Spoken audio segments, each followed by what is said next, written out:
Good morning વિદ્યાર્થી મિત્રો, કેમ છો બધા? મજામાં? ધોરણ 9 ની અંદર ગુજરાતી વિષય મિત્રો, 9માના ગુજરાતીમાં આપણે 14મો પાઠ વાડી પરના વાહના આજે એ કરીશું, કારણ કે 13 પાઠ આપણે કમ્પ્લીટ કરી લીધા છે અને હવે 14મું લેસન છે એ ચાલુ કરીએ છીએ, વાડી પરના વાહના. તો મિત્રો, પાના નંબર 95 પર પાઠ ખૂબ જ ઇન્ટરેસ્ટિંગ છે, પહેલેથી ધ્યાન આપી દેજો. ઇસ્માઇલભાઈ નાગોરીએ લખેલો છે. જન્મ 4/11/1904, અવસાન 14/1983. રાજકોટ જિલ્લાનું વાંકાનેર તેમનું વતન હતું. તેઓ ફારસી અરબી ભાષાના સ્નાતક હતા.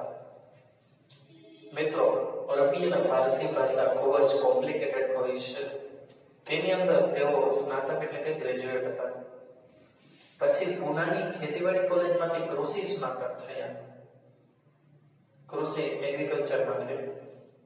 સ્વરાજની લડતના સૈનિક હતા, કારણ કે 1904 ની અંદર તેમનો બર્થ હતો અને 1947 માં આઝાદી મળી. તેમણે ઉત્તમ ગ્રામ સેવા શરૂ કરી હતી. લોક ભારતી ગ્રામ વિદ્યાપીઠમાં અધ્યાપક તરીકે કાર્ય કર્યું હતું. વનસ્પતિ જીવન દર્શનમાં વનસ્પતિ જીવન વિશે સુંદર આલેખન છે. તો વાડી પરના વાહનામાં વાડીના મનુષ્ય અને પ્રાણીઓ હૃદયસ્પર્શી પરિચય છે. વાડીની અંદર રહેનારા નાના મોટા પ્રાણીઓ, એની સાથે જીવજંતુઓ સાથે ખેડૂત છે, વાડી છે, એના એકબીજા પ્રત્યેના સ્નેહની વાત છે. મુસ્લિમોનો ધર્મ અને આંગણાનો બગીચો તેમની પરિચય પુસ્તિકાઓ છે. વાડી એટલે કે ખેતર પર નભનારા માણસોના જીવનમાં વાડી કેવી રીતે ઓતપ્રોત થયેલી હોય છે, ખેડૂતની વાત છે. તેમજ વાડી પર નભનારા પશુ, પક્ષી, જાનવરોની સૃષ્ટિ પણ કેવી આત્મીય હોય છે, તે આ પાઠમાં લખાયું છે. ઋતુના અનાજ, ફળ અને એની સાથે જોડાયેલી આખી સૃષ્ટિ આ નિબંધના સર્જનાત્મક રીતે પ્રગટ થઈ છે. વાડીની દુનિયા કેવી હરીભરી અને વૈવિધ્યપૂર્ણ હોય તેનું ચિત્ર રસિક રીતે આ લખાયું છે. તો મિત્રો, તમને એટલો ખ્યાલ તો આવી જ ગયો હશે કે વાડી પરના વાહના છે તેની અંદર આપણે શેની વિશે ભણવાનું છે? જીવજંતુ, નાના નાના પશુ પ્રાણીઓ છે, તો વનસ્પતિ પર નભતા હોય, વાડીની વનસ્પતિ પર નભતા હોય તેની વિશેની વાત છે. તો ચાલો પાઠની શરૂઆત કરીએ. વાડી પરના વાહના. વાડીની લીલી દુનિયા વચ્ચે કેટલા જગત હોય છે, જાણે નાના મોટા જીવોનું સંગ્રહ સ્થાન. ઉદયનું બાંધકામ ને કીડીની કરામતો, કાંકીડાની લડાઈ અને સાપના યુદ્ધો, ધોઈરાનું વિચિત્ર ગાન, મકોડાની છાવણીઓ, ભરવાડીના કાફલા, ગોકળગાયના ભપકા અને વીછીનો ચિરસ્મરણીય ચરણ સ્પર્શ.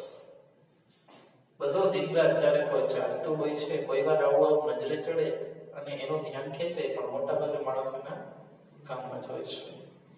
શું કહે છે મિત્રો? ઉદયનું બાંધકામ. ઉદય છે એ બાંધકામ એટલે કે ઉદયની જે રહેવાની જગ્યા હોય એનું બહુ વ્યવસ્થિત રીતે એ બાંધકામ કરેલું હોય છે. પછી કીડીની કરામતો, એના તો નખરા જ અલગ હોય છે. પછી છે કાંકીડાની લડાઈ ને સાપના યુદ્ધો. કાંકીડા, સાપ, વીછી આ બધા પ્રાણીઓ ઝેરીલા છે. કાંકીડાની અને સાપની લડાઈઓની વાત છે. પછી ધોઈરાનું વિચિત્ર જ્ઞાન. પક્ષી છે એ કેવા વિચિત્ર ગાન કરતા હોય છે, કેવું વિચિત્ર ગાતા હોય છે. મકોડાની છાવણીઓ. કોઈ છાવણી તો આર્મીની હોય ને, તો અહીંયા મકોડાની આર્મીની વાત થઈ છે મિત્રો. ભરવાડીના કાફલા અને ગોકળગાયના ભપકાને વીછીનો ચિરસ્મરણીય સ્પર્શ. જ્યારે પગ દેવાઈ જાય વીછી ઉપર, ત્યારે આખું જીવન યાદ રહે. ચિરસ્મરણીય, આખા જીવન યાદ રહે. તો આખું આ ચિત્ર લખાયું છે. નેક્સ્ટ, વાડીમાં રહીએ તો દેડકા તો ઘરમાં જ વસવાટ શોધતા નજરે પડે. ઘરની અંદર જ રહેતા હોય, આપણને ગમે તે દેડકા જોવા મળે. વાડમાં સર્પનોળિયા જ નહીં, પણ કાળોતરા અને માંજરના જીવ મરણના સંગ્રામો ખુલાતા હોય છે. બધા એકબીજાના દુશ્મનો હોય છે, લડાઈઓ કરતા હોય છે.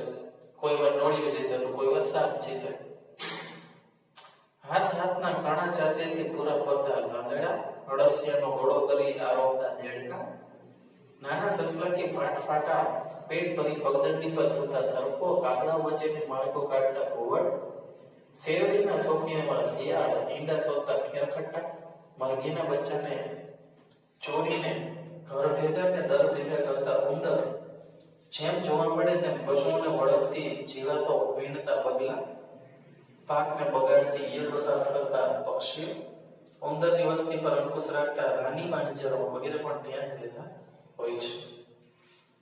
તો મિત્રો આની અંદર ઘણા બધા પ્રાણીઓ છે, નાના મોટા જીવજંતુઓ, મોટા પ્રાણીઓ, એનું આલેખન થયું છે.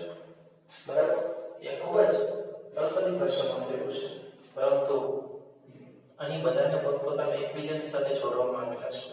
પછી દિવસના કોલાહલમાં જંતુ જગતની ખબર ઓછી જ પડે છે, પણ રાતના શાંત નીરવ સમય તો કંસારીથી લઈને આપણે કહારી કહી છે.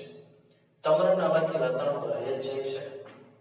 સેઢાડીને સેડા, વણિયમને જબાતિયા, ઘોરખોદિયાને ભૂંડડા, હરણાને રોજડા તો દેખાવ દે જ છે, પણ ક્યારેક ને ક્યાંક તો દીપડાને સિંહ પણ દર્શન થઈ જતા હોય છે.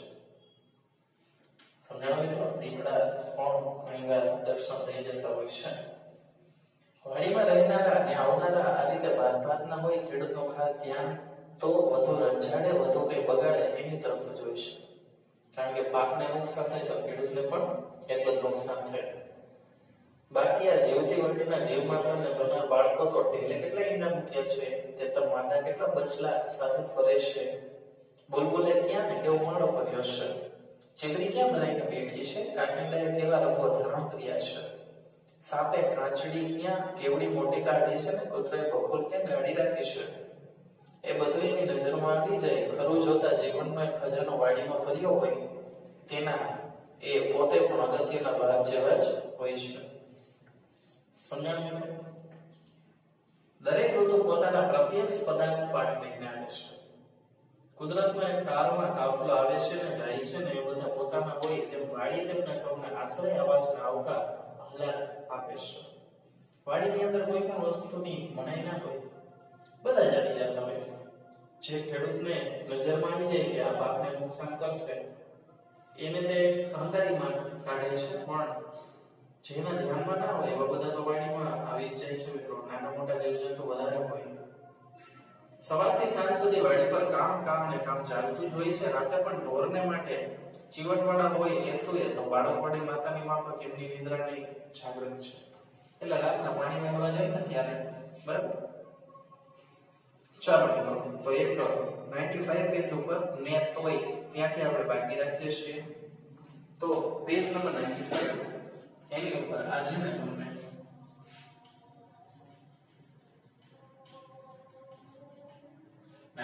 પેજ ઉપર મેં તમને આજે જે પાઠ કરાયો તે તમારે તમારી રફ બુક ની અંદર માત્ર એક જ વાર લખી કાઢવાનો છે. આજે જે કરાયો પેજ નંબર 95, બરાબર, એ રફ બુકમાં એક લખવાનું છે. આ તમારું ગુજરાતી હોમવર્ક છે. ચાલો મિત્રો, મળશો નેક્સ્ટ વિડીયોમાં. ત્યાં સુધી બધા જ મિત્રો ઘરે રહો, સુરક્ષિત રહો. Thank you.